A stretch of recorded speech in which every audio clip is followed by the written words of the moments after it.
Missed an episode of your favorite podcast? Choose from over a decade of content in our archives, not just the latest episode. All free at gcnlive.com. This is your call to action. Get prepared, America. Economy, survival, energy, disasters. This is USAPrepares.com. Informative radio, educational radio. Interact now by emailing instructor@USAPrepares.com or text at 434-390-7953. Class, please take your seats. Now, your instructor, Vincent Finelli.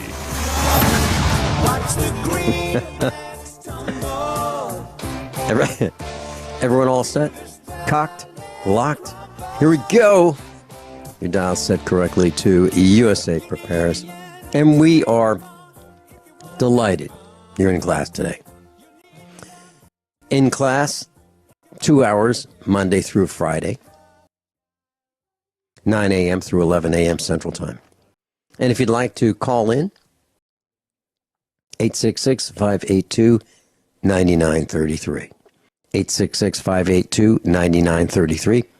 We have a listen line, if you'd like to listen as you travel. 605-477-3249. 605-477-3249. Captain John Ragan's with us. Welcome, Captain John Ragan. Good morning, Vincent.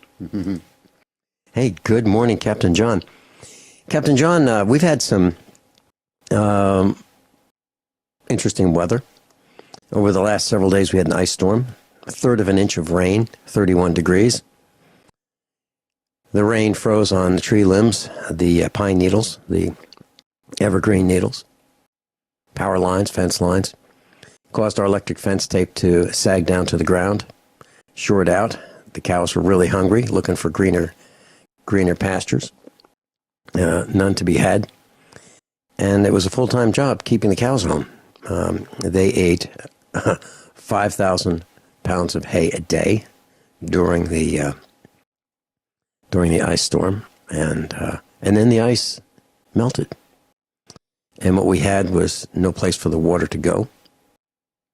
And so as it melted, it ran downhill, found one of our bridges that we made with a culvert, 18-inch culvert, piled rock and dirt on top of it so we could get across the stream, the creek.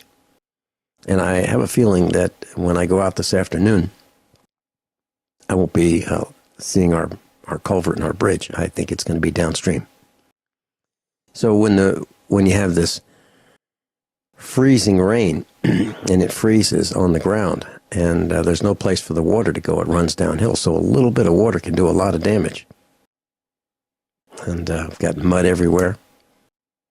It's a mess, flooding and mud. What's in your neighborhood, John? I heard parts of the area got at least 4 inches of rain yesterday. There were at least 2 or 3 tornado warnings in the area.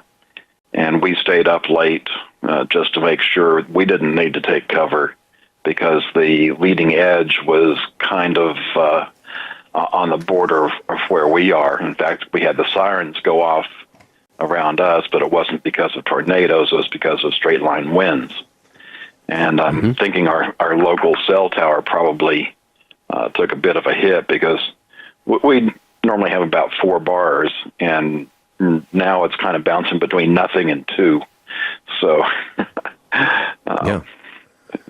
Well, that makes a lot of sense because when I called you this morning, no answer.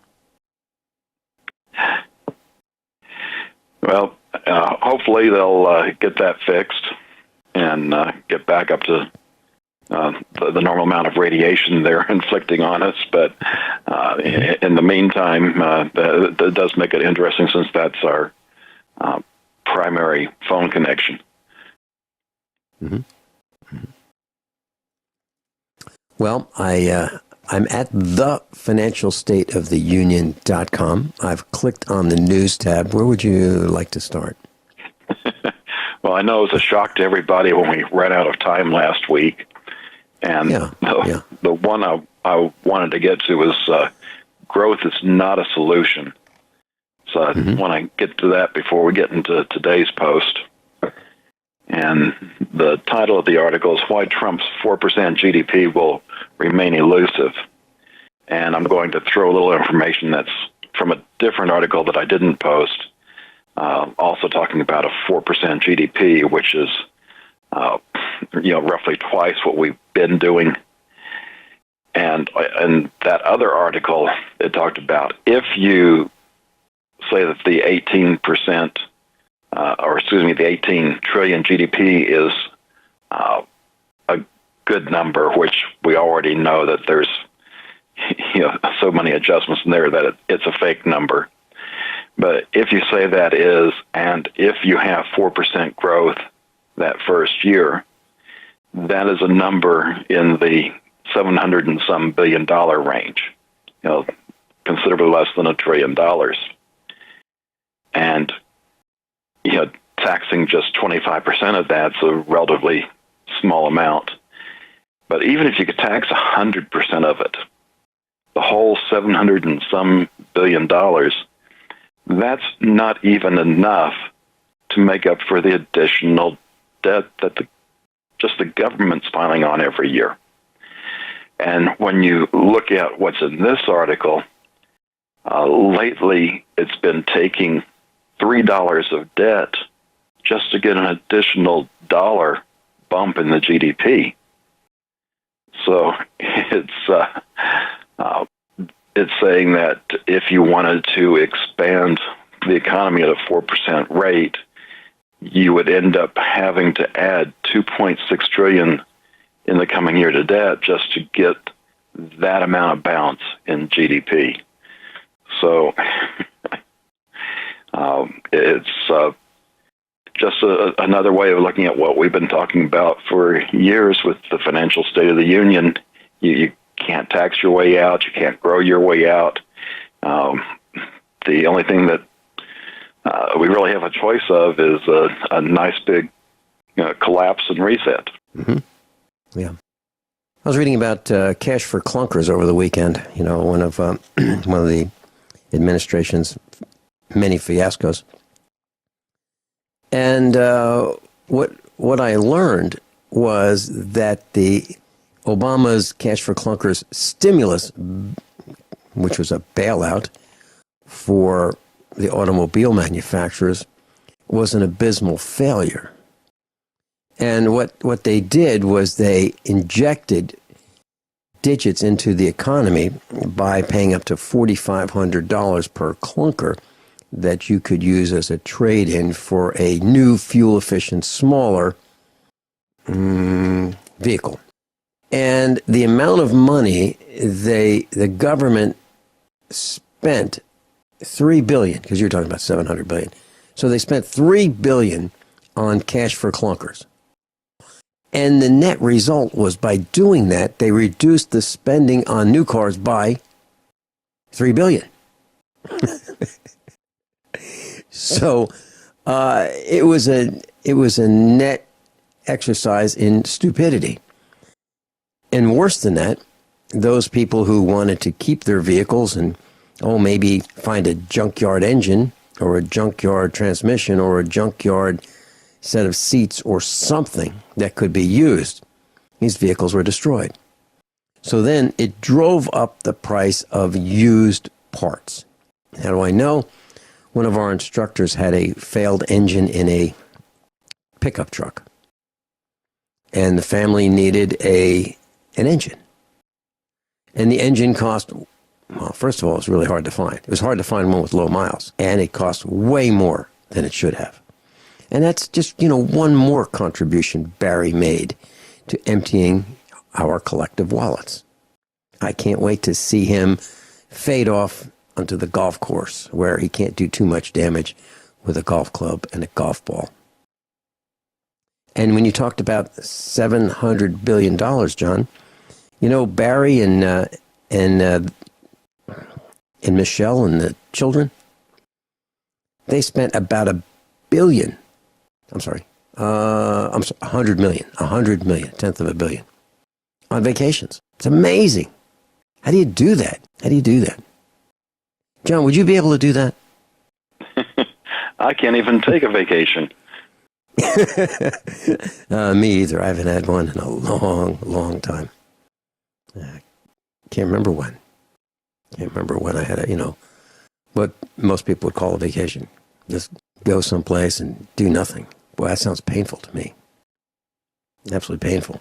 Because how can you not think about all the stuff that's going to be piling up when you get back? What's next, John?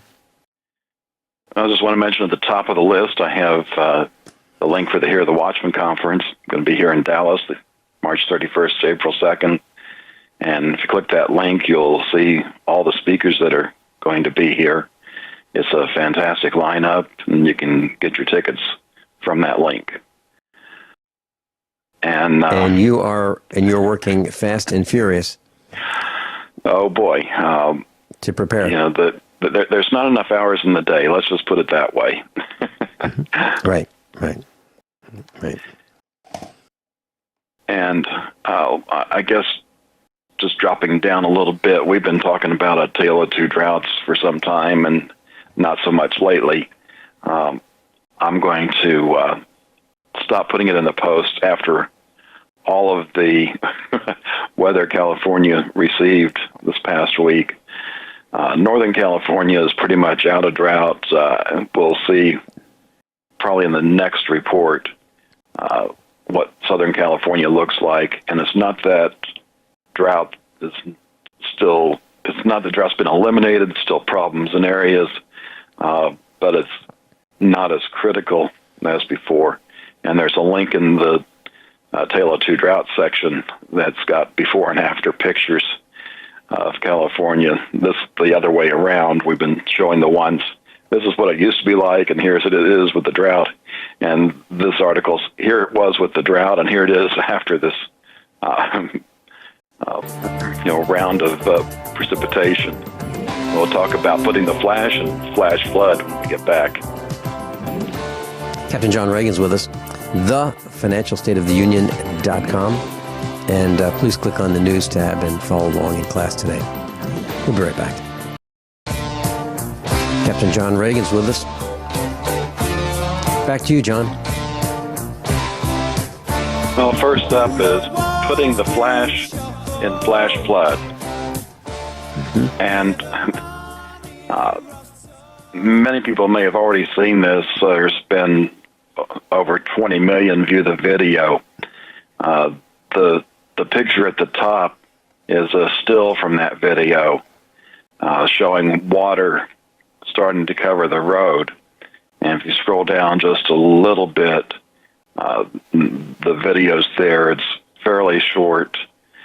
And I watched it, and this guy is just driving along, the highway is wet because of the rain. And then all of a sudden, you get this water, it's not just, a little bit of water starting to cover the road, and then it gets, deeper and deeper and deeper. It's, the water is there, and now it's starting to, eat the road. And the guy starts off and switches to reverse to escape this, and he finally got to a point where he could turn around, and when he does that, you see another car there in the road, and we don't know if that driver made it or not, but it was quite shocking to see just how quickly a lot of water can end up heading your way. Spent some time in California, about 18 months, back around 1980, and there was a massive amount of rain, and we had some mudslides, and homes that were built on hills just slid down the hills, literally. They just slid down the hills and were demolished at the bottom. I remember I got a call from Mrs. Finelli, and she said, so how much water can I drive through? And she said the water was up to the bottom of the door on the car. It happened to be an old Porsche 914 at the time. It stood pretty tall.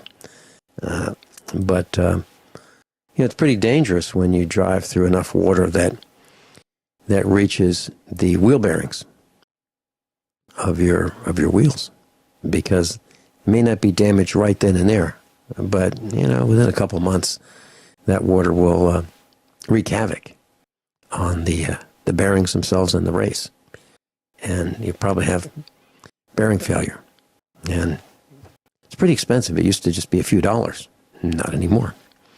Now they've improved the suspension where you have to have replace hubs with bearings. So instead of just a couple dollars for the bearing in the race, times 2 for each wheel, you're looking at easily $100 for the part. And then you're looking at labor to install it, and not everybody has all the tools to replace hubs. So, and it's more complicated. Yep, you're absolutely right, John. So this flooding is something to pay attention to. And at the top of the hour news, when we first came on this hour's broadcast, the news report was that in Oklahoma, about 80% of this particular area was without what they said was lights, without lights. I think they mean without power, electricity. And without electricity, for many people, if you live in rural America and you have your own well, it means no well water. It means no refrigeration. It means no internet. And for those who rely on these cordless phones that are everywhere, well, the base station probably isn't working, so you probably don't have telephone service. And unless you go out to your car and plug in your cell phone to have your car battery, cigarette lighter, charge your cell phone, you may not have cell service. That is if the tower's working. So electricity is something that we've become very dependent on. And we're susceptible in a big way to the lack of it. Please continue. Next up is seeing guns. And New Orleans is looking into cameras that can see guns on you because of the difference in temperature between your body and the temperature of the gun. I guess the good news in this is that it's not suitable for mass surveillance, at least not yet, but they are looking at using it for checkpoints where they can scan people more individually. Yeah, and John, they already have trucks riding around in New York City that have X-ray devices in them, and they can look inside your vehicle, through your vehicle, right now, riding around in New York City. So, yeah, through your clothing. Ways to look at us, look through our clothing, put their hands down our pants. It just seems to be never ending. And when you walk in stores, they have these systems to determine what you're carrying out with you, and alarms tend to go off, and it's kind of annoying. It's like everybody in the government seems to think that it's their duty, or most people in the government seem to think it's their duty to, if they see something, say something, and be on the lookout for all of us bad guys. It's ridiculous. Well, next up, I've got slaves weren't monitored like this. Yeah. And, tracking technology has been around for a while. I remember going to an Air Force base, visiting somebody I'd met, and in the building they worked in, they were wearing badges that tracked where they were, so they knew when you went to the bathroom. And this was back in the mid-'80s. And companies have been using these types of things. They know where you are anyway. And they've been improved. And they're credit card-sized devices. And now companies are having you use these 24 hours a day. So I guess they think they're Santa Claus. They know when you're sleeping. They know when you're awake. They know when you're in proximity to others. They analyze speech patterns. They say that they're not recording the words, just the I guess you'd say the metadata of the speech, and but if they can do one, you can be sure they have the capability of doing the other, since that can be done without your knowledge by a smartphone. And did you hear about that story, or did you read that story about that guy who was working at Walmart, and he was on the run for years, and Walmart found him through facial recognition? I did not see that one. Mm-hmm. Yeah. So it looks like employers are looking at backgrounds of people, what they do, and with this tracking device that you're talking about, I'm thinking about, okay, so some guy goes into the men's room, and another guy goes into the men's room, and then they get called into the office one at a time. And I noticed that you've been in the men's room with Bill, and it's happened like 3 times in 2 weeks. You've been in the men's room at the same time. What's up? And not only that, it's the average amount of time to be in the men's room is 2.3 minutes, and you were in there 4.7. What's up? I can just see this technology be absolutely intimidating. So then what happens? The next thing is people who have to use the restroom say, "No, I'm not going to do it because they'll know." So they just hold it. This is crazy, absolutely crazy. I don't want to work for some company like that. No, I don't want to work for any company, but I certainly would not work for a company like that. But think about those who do and have to, because they have no other choice other than working for an oppressive, invasive, spying company. Wow. Those science fiction movies are getting ready to be here in full force. Well, okay, so how about the cafeteria, John? Forget the bathroom for now. How about the cafeteria? People tend to spend time and like people like themselves. So I remember when I used to work at the banks, and I had lunch in the cafeteria, we'd eat with the same group many days because we liked those guys. And we'd have fun, and we'd chat, and, we'd talk about how to make the what we do better, more efficient. We talk about company stuff. We talk about outside company stuff. And, we enjoyed each other's company. As a matter of fact, lunch was a highlight of the day, because you get to unwind a little bit and spend some time with the guys that you like. Can you imagine this technology in that situation? I see that you've been spending time with Alex and Bob and Joe and Tom, and you seem to all sit at the same table, and you seem to all arrive around the same time within a couple of minutes of each other, and you seem to spend 45 minutes together. And what's up with that? Well, the response would be, well, lunchtime starts at 12. So we'll arrive within a few minutes of each other, and heck, we all get in line about, pretty close to each other, because we all arrive at the same time, and you guys have been programming us to do that for years. So that's why we do it. That's why we arrive there around the same time every day, and we like each other. So we sit next to each other and enjoy each other's company. But I can just see how this could turn the wrong way. I can just see it. I don't like it. And John, there were a couple guys who were jailed in and around Lebanon, Missouri, near us, young guys. And they somehow befriended the jailer, who was a female. Next thing you know, they've escaped, and they took off. And by the next day, they were all caught. All of them.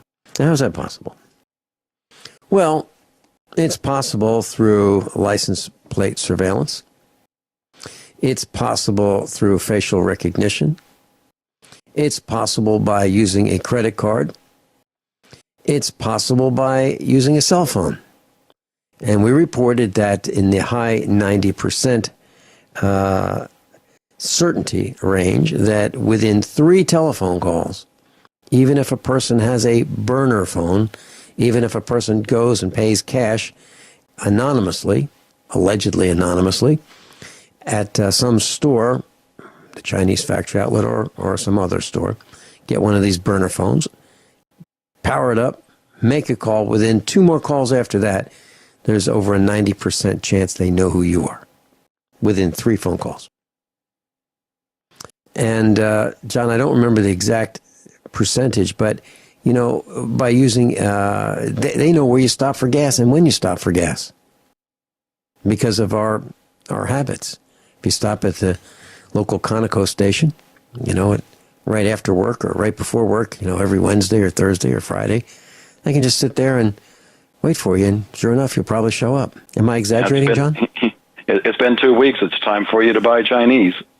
Yeah, there you go. There you go. They know our habits. They know. And there's a television show called Blue Bloods. And I've seen a few episodes of it, and what I'm seeing is abuse of power. That's my take on it. It's abuse of power. However, when the cops abuse their power, and they bash down doors, they monitor cell phone calls, they say, well, you know, they do things that are absolutely against the law, against our constitutional rights. They do it by saying, yeah, but there's a bad guy, and, you know, we think he's a bad guy, and there's a possibility that we can catch him if we just overlook some of people's rights. We'll just bash the door down. It's okay. We'll slap him around. We'll waterboard him in his toilet. You know, that kind of stuff. But it always seems to work out in this television show that in the end, they get the bad guy, or as they would call him, the bad guy, and that these abuses of power, these illegal moves, are justified because they actually catch the bad guy. But how many times do the police keep pushing that line and abuse their power, and people who are not involved in any way, shape, or form get tased, beat up, killed, or have their rights abused or violated? That's the concern, John. And that's going to keep on going. Yes, I believe you're right. And other behavior modification, the next link is that's a stand-up job. A Chinese university is installing urinals for female students in order to save water, and they come with free paper funnels. And I just wonder how long before that gets over here, because in North Texas, you know, we've got a growing population, and getting enough water for that population is a continual planning concern. So any kind of way they can cut back on water usage, and don't be surprised, is all I can say. Well, yeah, I mentioned Maryland House. I was stranded there for 2 days, and I didn't go into the women's restroom, but I did go into the men's restroom. And they had urinals along the wall, and they had a lot of them, and they don't use water for flushing. They have this lighter than water liquid that floats on top of the urine. So the urine goes under this, and this liquid that looks like water, it's clear, acts as an odor barrier. And so they're not using water at all. But they have to have a mop-up team to mop up the urine on the floor, because these urinals are shaped so that you can't get close enough to not drip on the floor. So it's a health hazard. I talked with Dr. Norman Shealy about this. But yeah, you're right. There is a concern about the wasting and the excessive use of water. And since you've mentioned this topic, John, I'd like to share with our class that how many shower control faucets, if you will, shower controls, do not let you control the amount of water, just the temperature of the water. So it's full on, You just control how hot or how cold it is. What a waste of water that is. And what a waste of water these car wash type shower heads are that use, I don't know. I was talking about car wash showers, and what I'm referring to is these showers that people build that have these like sunflower shower heads that use so much hot water.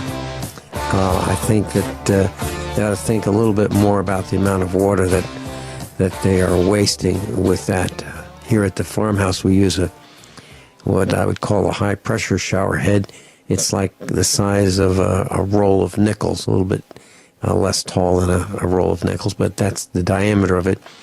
And it uses very little water, and it kind of almost atomizes the water, and it works really well. And how much do they cost? Oh, about $6 or $7. You can get them on eBay if you want. John, so I was looking at this post that you've linked to about the Chinese university installs urinals for female students to save water. They come with free paper funnels. Now, in the images I see, I don't see any place to put the used paper funnels. And then they show a picture of a plastic kind of a funnel that will help women urinate while they're standing so they don't get their pants wet. And then so here, I've just got a couple quick questions, and I guess they're rhetorical questions. One question is, what do you do with the paper funnels, and how much do they cost? And is that actually cost effective in trying to save anything? Number two, what about the disease potential for the paper funnels? And, if you were, do you bring them with you? And then there's no place for toilet paper, okay? It's really difficult to flush toilet paper down a urinal. So what happens? What are these women doing after they urinate? I mean, I don't mean to be too graphic about this, but I think the concept is flawed. And those who don't want to use paper funnels or disposable ones, they can get the plastic one. So what happens after they urinate? What do they bring it over to the sink and wash it out, or do they just put it in their pocket? What happens? I think this is poorly thought out. Your thoughts, John? Well, no telling, and I'd be interested to see when they bring that over. Do they offer instruction in English? Poorly thought out. So, of course, the next thing I did was I typed in female urinals, did a search on it, clicked on the images, and there doesn't seem to be any design that looks like it would really work. If they have them, they have the hang-on-the-wall urinal similar to the men's, except they're shaped a little differently, more accommodating for women. But then they would need to slope the floor in the urinal area, and it would need to be a floor that you could hose down, and you'd need to hose it down a lot. No different from men. I mean, I'm not saying that men are a little more equipped to use a urinal without a funnel, but I can see all kinds of problems with this. So maybe the answer is to have toilets that use less water. That would be a pretty good design. What's next, John? Well, we're going to run out of time for hour one, so let me just describe what's left in the articles. If you have a photograph taken of your palm area, the cameras are so good now that those that want to do bad can take your fingerprints off there and fake them to get into devices that use your fingerprint as security. There's a Gmail fish alert. If you don't see the HTTPS at the beginning of the URL, you may want to be careful. And this says exactly what to look for.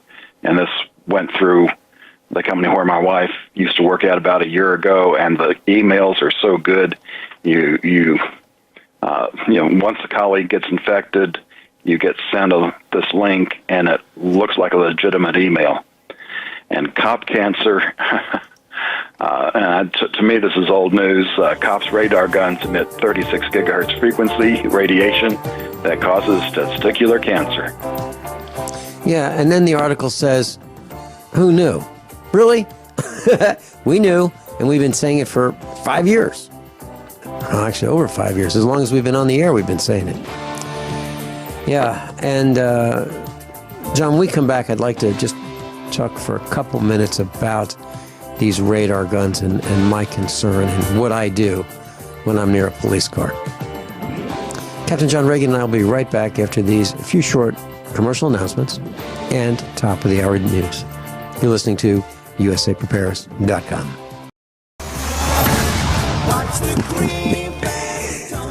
Everyone all set? Cocked? Locked? Hour number 2 of USA Prepares. Captain John Ragan's with us, and we've been talking about radar guns and cancer and testicular cancer that police are giving themselves.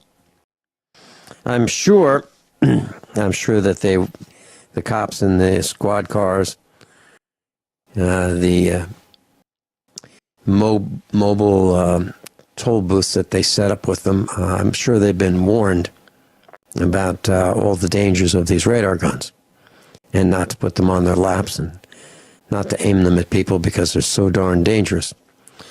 So the cops have been using radar guns for years and years now, and they're ending up with cancer.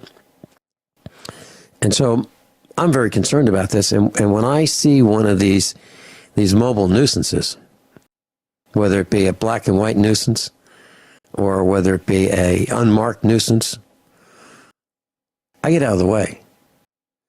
And I have in the studio a Luftwaffe helmet from World War II. It's an aluminum helmet.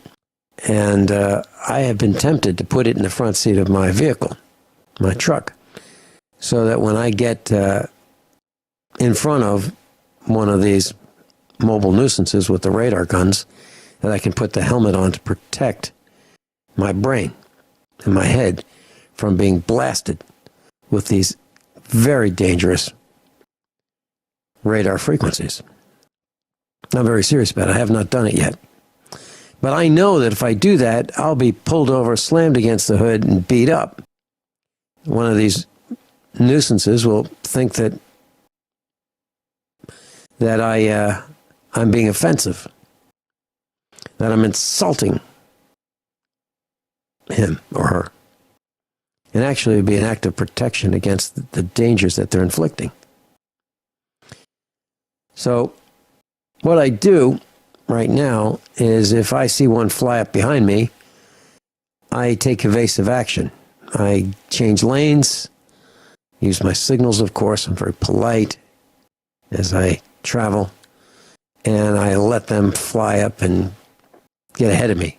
And when they get ahead of me, I get alongside of them, and I stay not in front, not in back, because that's where their guns are the most dangerous. That's where they're typically pointed, forward-looking and rearward-looking radar. However, they can aim it right, left, any direction of the compass they would like to. But I'm very concerned about it, and distance is my friend. And so I travel in a way to get as far away from them as quickly as I can without attracting unwanted attention. Because if they pull up behind you, now you're going to be blasted close up for as long as they feel like detaining you. It's a mess, and I don't like it.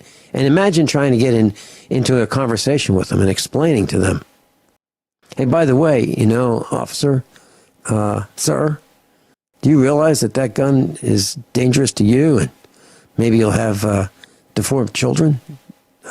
Imagine how that conversation would go. So I try to avoid it. As a matter of fact, what I really try to do is avoid traveling. I try to stay home because it's dangerous out there in lots of ways. And this is just one of the many ways. John Ragan? Unfortunately, you don't have to go anywhere to be in danger of the government. Is the government broke? Duh. And the latest financial report is what I've got starting off hour number 2.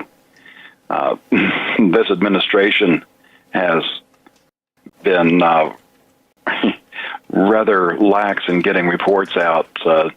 I believe they're normally due in December, and they've been getting them out about April. But they managed to get it out last week. Of course, they're running out of time for this administration, and You might think, why wouldn't they just be like they were and just leave it for Trump to finish? Well, the thing is that they want to use it for propaganda. So the first link is an editorial. It talks about the latest report and how the Government Accountability Office, GAO, the auditors basically say that they can't certify the report because it's in such bad shape. And the second link goes to the GAO's website where you can get the full 284-page report. And if you go to page 198 of the financial report, which is, I didn't look at it, but that'll be over 200 pages into the PDF, there's a table there that has the current number that's come up with by the Social Security trustees, and it's saying that the a shortfall is $90.5 trillion. And of course, we've talked about this for a number of years. That is the present value. That's not the total amount that it would take to fix things. That's how much we would have to have in the bank earning interest. So, we don't have near the capacity of doing that. And then on top of it, when you start looking at all the assumptions that the trustees make, it's ridiculous, and it doesn't even come close to looking at recent history. They expect the future to be so much better with low inflation and everything just really nice. And they have three scenarios they look at: the low, medium, and high. And they use the intermediate for publication purposes. But it's still a fairly narrow range that's put into these reports.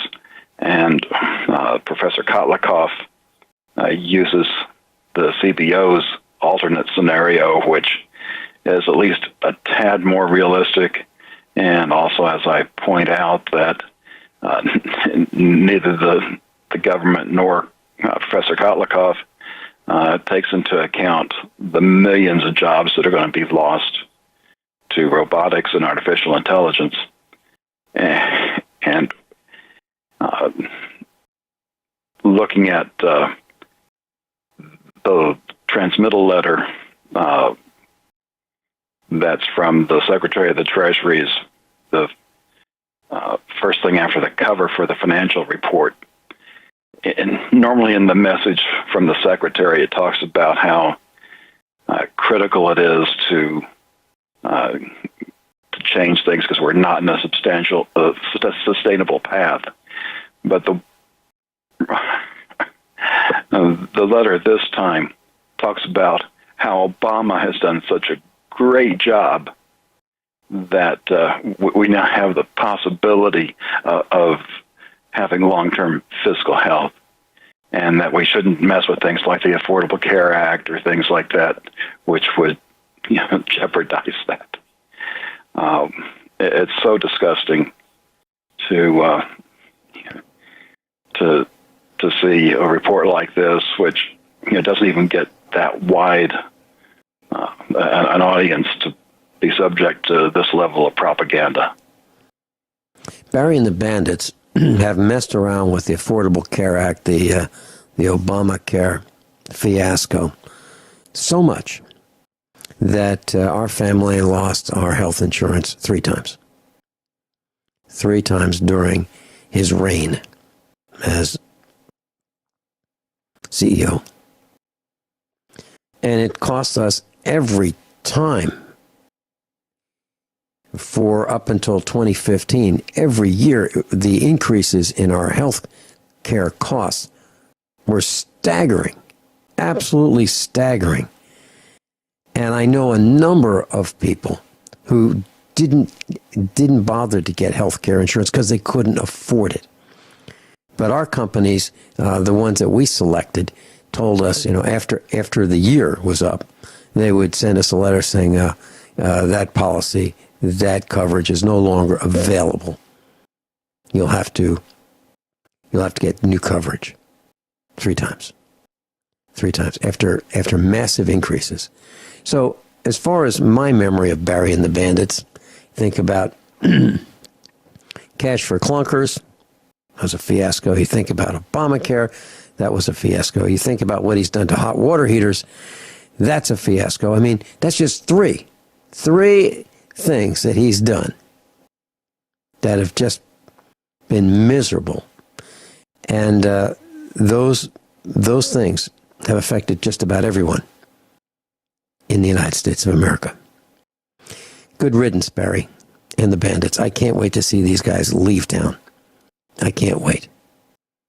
And I hope that Donald Trump prosecutes Hillary and her band of friends. And by the way, John, did you read that Hillary is laying off at the Clinton Foundation? They're laying people off. Yep. And they act like it's the scandal of pay for play that is distracting them. I think what's really happening is it's so true that this is going to take a massive defense to keep the key players from being enrolled in the Gray Bar Hotel. And I hope they serve a long time. I really do. They've damaged this country plenty.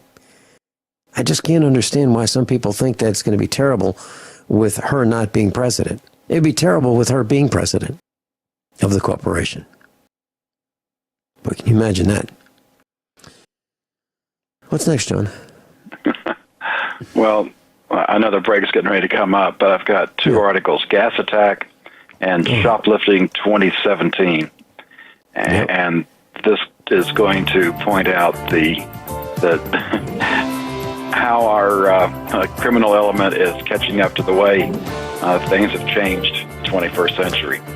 Yeah, and then after that, I hope we get a chance to talk about these toxic roads. Toxic roads. Wow. John, you've got a great lineup for today. I really appreciate it. Class, we'll be right back. Class, if you'd like to contact John Ragan through the website, his website, thefinancialstateoftheunion.com or eze33.org. And both of those will take you to the website that will let you follow along in class. And just click on the news tab. John? Well, we've talked about how the criminal element has come up with new ways of stealing things. And in terms of gasoline, we talked about how they would take a van and park it over, the portals where they deliver the gasoline, and they'd pump it into the van, which is extremely dangerous. But you have to give them some credit for ingenuity there. Well, in Mexico, they're taking that to a whole new level. The drug cartels are tapping directly into the pipelines. It's just a $5,000 to $8,000 setup that they've got to invest in. But once they tap into the gas line, they're getting the gas basically free at that point, and they're able to sell it at a discount, which people aren't complaining. So it's working real well for them. And, so, John, let's see if I got this right. So what used to happen is some thieves would get an old van, and they'd cut out the bottom of the floor.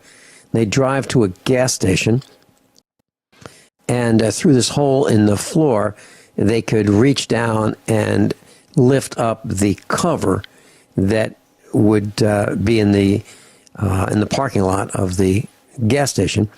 That cover is the same cover that the fuel delivery tanker would load the fuel into the underground tanks of the gas station. So they would lift up this cover and insert the pipe, turn on their pump in the van, and pump fuel into tanks in the van. And then when the tanks are full, they would shut off the pump, put the cover back on, and drive away, right? That's what we're talking about. That's right. Now we're talking, yeah.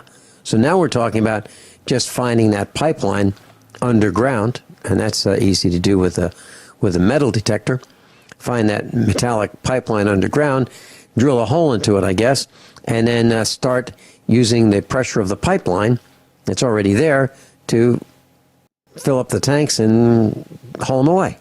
Much better plan.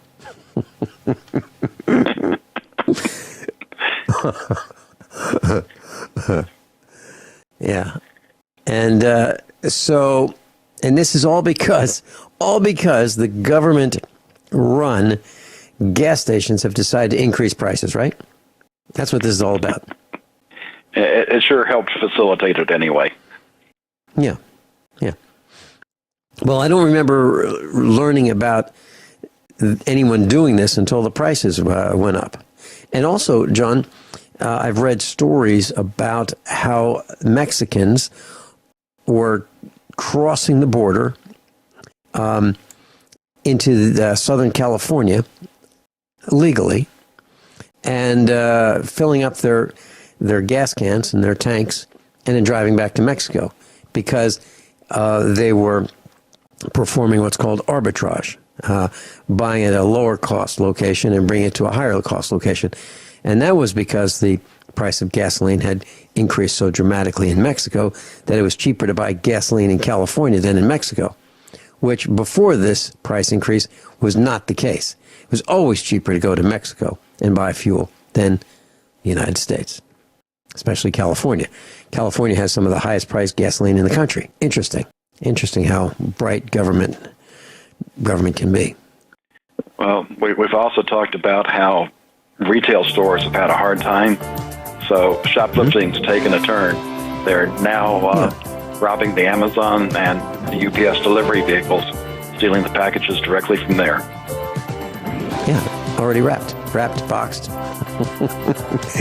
and who doesn't want the stuff that's being delivered? Because obviously people already bought it and they want it. So obviously these are good choices. We'll be right back. You know, John, you're talking about shoplifting 2017. I ordered a couple months ago some electronics parts, and they haven't arrived yet. And so I notified the seller that they haven't arrived, and the response I got was, well, there's Christmas delays. This was a couple of months ago. So I think I'm going to have to request my money back. I really don't want my money back. I really want what I purchased, because that's why I purchased it. But that's a really good point that you got, that these packages seem to go missing. And it's not that it just started in 2017. It's just that it's accelerating, right? And the technology is... Yeah, it used to be that they'd just steal them off the front porch, but now they're going directly to the vehicles and stealing them in bulk. Yeah. Yeah, and that was always a problem in New York City. If you had a delivery van, you needed several people in New York City. You needed one guy to wheel the hand truck, another guy to stay with the truck to make sure that the truck wasn't being vandalized and the contents being stolen. And then you need another guy to open the door for the guy with the hand truck. So it's a problem. It's an increased cost of doing business. What's next? And just want to mention, part of the solution to this is the blockchain technology we've been talking about. Yeah. Because you might be able to steal it, but you wouldn't be able to sell it because you didn't have the inventory with which to sell it. Mm-hmm. Yeah, and that's another thing that eBay and some other websites are being forced to turn over sales information about transactions on their websites to government officials or governments that result in people having to pay taxes. So, class, if you think that you can sell things on eBay and avoid paying taxes, or that may not happen. But my question is, I was looking at some of the things that we have in our house that we just don't use, things that we've accumulated in our family over decades. Well, I may want to sell some of those things. And I'm going to be really annoyed if the Internal Revenue Service decides that they want to tax us for selling things that we already own. I can just see it. Where'd you get that? Where'd you get that item, boy? Where'd you get it? And of course, my response is none of your business. But I can just see this happening to a bunch of us. Anyone who decides to sell things that are, in the way, that we don't need anymore. They could be heirlooms. They could be antiques that have been passed down over the years. They could be vases and lamps and all kinds of things. But I can just see the government saying, well, prove to us that was an heirloom and that you didn't just buy that at some garage sale and decide to sell it. Now, how do you do that? How do you prove that? How do you prove that it was an heirloom? Go through old photograph albums? Say, let me look. It'll take me a few weeks, but let me look through these albums and I'll see if I can find that item in our old house in the 1960s, 70s, 80s, 90s. Can you imagine? And then how does that still prevent them from saying that, well, you probably bought it then to sell it now? It's out of control, John. I found it interesting. We know how veterans who've experienced the horrors of war have PTSD. Yes. Now there's some Microsoft employees suing Microsoft because they developed PTSD from their job, because their job was to take or decide what was illegal content to be taken down, and they had to watch things like child porn, bestiality, and murder videos. And so if you think that those things don't exist or there's not a high volume of it, this might change your mind. And it's in some ways it's not a new thing. The internet and the electronic video is, but and unfortunately a lot of these people are in government. There used to be films of the same thing: child porn, bestiality, and murder.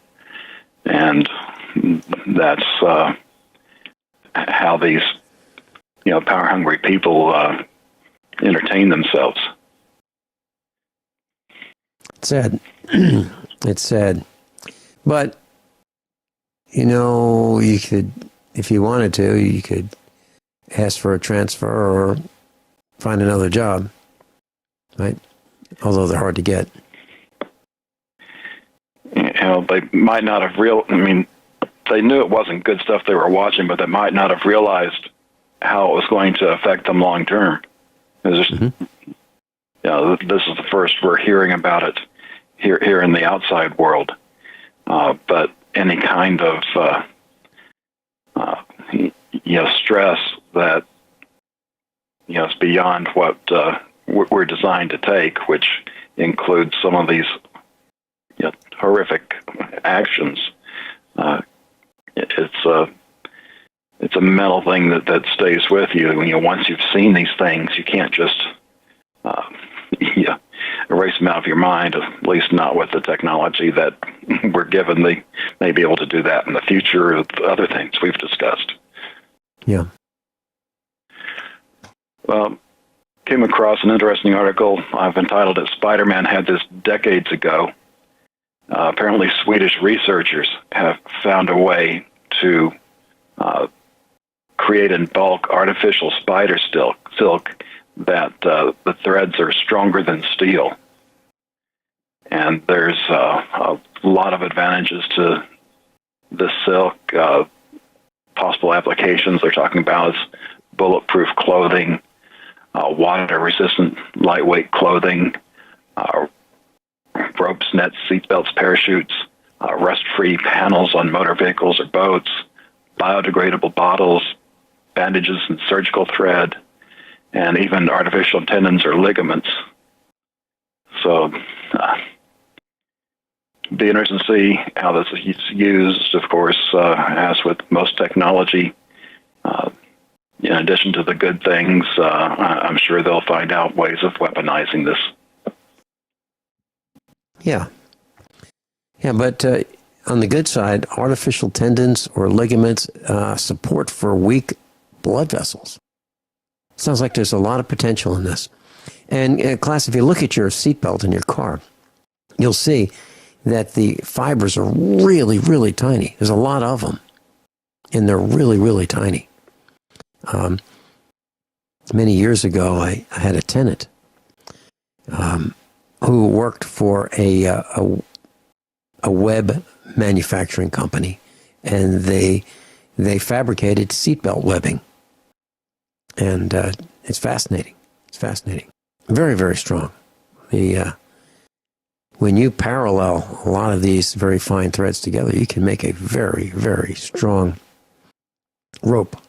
As a matter of fact, we use seatbelt webbing. We've got seatbelt webbing with steel hooks on the end while they're forged, and we use them for towing farm equipment from one place to another when we get stuck. So it works great. I like it better than a chain because chains don't give too much, and they're really rough on the equipment. But these seatbelt webbings give a little bit, and the shock when you start the pull is not so great. What's next? Toxic roads. Oh man, yeah. And if you ever want to point out, the fallacy the government doesn't allow anything bad out there, there's a number of ways in this one. The first one they talk about, and I'll try to get this out correctly, polycyclic aromatic hydrocarbons, PAHs. This is a sealant that is laid out on, whether it's coal tar pavement or the sealant being laid out on a driveway, street, parking lot, playground, and you've probably smelled it when it's there. And it talks about the problem of not just the PAH itself, but it ends up getting washed out into streams and rivers and runoff, and that says it's 1,000 times more toxic than asphalt. There was a study where stormwater runoff was so poisonous in parts of the Pacific Northwest that it could kill an adult coho salmon in just 2.5 hours. And that's not the only problems. It talks about carbon disulfide, and that even goes back to the mid-1800s. One researcher in 1856 noted everything from weird dreams to memory gaps, premature aging to abolished sexual desire. And we get into gas and wastewater used to de-ice roads, salt on roadways. So there's a number of items to choose from on how these have worked by themselves and in tandem to mess up our environment. John, there's a quote in this article that says the study shows that PAHs pose very real threat to aquatic organisms, the base of the food chain. And among the adverse effects are fin erosion, liver abnormalities, cataracts, and immune system damage. Exposure to the chemicals can also cause high rates of tumors in fish. Plus, I've posted a link that works in conjunction with Captain John Ragan's link on his website. And this one says toxic driveways. Cities ban coal tar sealants. This is from USA Today. Could your driveway be making you sick? Studies suggest a common sealant used in coal tar contains hazardous chemicals that elevate lifetime cancer risk. Some cities and states are banning its use. Yeah, Post goes on to say, how bad is that? In a study released this year, Mailer and Baylor University scientist E. Spencer Williams calculated that lifetime exposure to PAHs via house dust was 38 times higher for people living near coal tar sealed pavement than those who weren't. About half of this dose occurs by the age of 6 and 80% by age 18. PAHs are toxic to mammals, birds, fish, frogs, plants, and 7 are suspected human carcinogens. So the point that John was making and we're discussing today is this is dangerous stuff. And what happens? What happens to those coal tar sealants, those sprays, those brush-on from the bucket solutions that make those black driveways look so shiny and so nice? Where do they go? Well, they have to reapply them because they seem to disappear. Where does it go? Well, it goes into dust and it gets washed downstream. That's where it goes. So if you live near one of these parking lots that's nice and shiny, you probably have it in the dust in your location, inside. And inside your body. Think about that. And we're doing this to ourselves. And then when you get a weed in your driveway, you spray it with Roundup and add another poison. Yeah, right. Which is just another reason to consider moving away from that. And I've asked for many, many years, where do all those tires go? Well, they wear out. Well, where does it go? Where does that tread go? Well, it becomes airborne. It becomes airborne, and you get to inhale the tires of the vehicles in front of you. Just try cleaning your windshield from the inside. Take a look at your cabin air filter. Take a look at it. What color is it? That's what you're breathing. John, what's next? Man. I'll try and make it through the last two, Food Spy and lithium and ... Food Spy is kind of an update on what we've talked about before, only now they have a smartphone that's got the sensor in it to scan your food and tell you what's in it. You combine that with what we just talked about with the surveillance by companies. Imagine it won't be too long before they'll have the scanner to know bite by bite what you eat. And then Lithium and talks about the two hottest commodities for 2017. You know how they're big on electric vehicles, and of course, yep. For an electric vehicle to work, you have to have batteries, and lithium is, a big component of that battery. But I also learned through this that an even bigger component is cobalt, and the supply of both of those are interesting things to watch, especially if you want to speculate in commodities. So, John, are you saying that their use will increase because they're necessary for the batteries of electric vehicles and batteries of all kinds of things like cell phones and other electronics?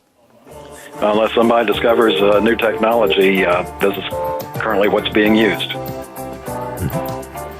I don't know if I told you, but Roy Birdsong, USA prepares instructor, was bitten by a spider.